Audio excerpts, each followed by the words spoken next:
Misteri mahasiswa ULM ditemukan tinggal tengkorak di hutan Kalimantan, sempat bikin tim SAR menyerah. Temuan tengkorak di hutan desa Seiahas, Kecamatan Mantangai, Kabupaten Kapuas, Provinsi Kalimantan Tengah membuat geger warga. Dihimpun dari berbagai sumber, jasad itu diduga mahasiswa Universitas Lambung Mangkurat, ULM, yang hilang di hutan desa tersebut 5 bulan lalu.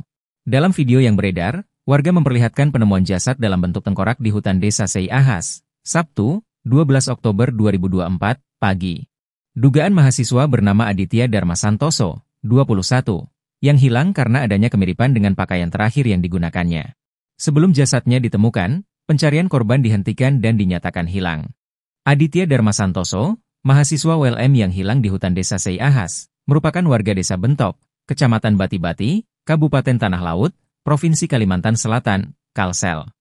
Kabar hilangnya mahasiswa Fakultas Kehutanan ULM itu tersiar sejak Kamis, 2 Mei 2024, sore atau Mei 2024 lalu, ketika sedang melakukan geotagging atau pemetaan untuk penambahan informasi geografis di lokasi tersebut.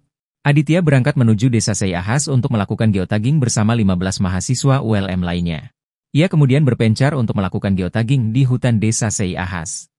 Hingga sore hari, rekan-rekan Aditya sudah berkumpul di titik yang sudah ditentukan sekira pukul 15 waktu Indonesia Barat. Namun, Aditya tak kunjung tiba, bahkan rekannya menunggu selama sekitar 1 jam.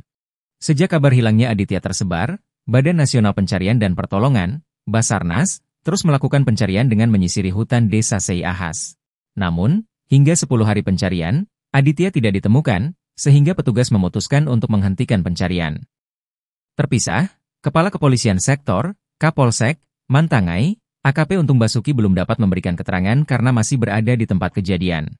Saat ditanya ihwal kecocokan jasad tengkorak dengan pakaian terakhir yang digunakan oleh mahasiswa ULM yang hilang 5 bulan lalu, Untung menyebut masih perlu dilakukan identifikasi. Masih perlu dilakukan identifikasi dulu, untuk memastikannya, pungkas Untung.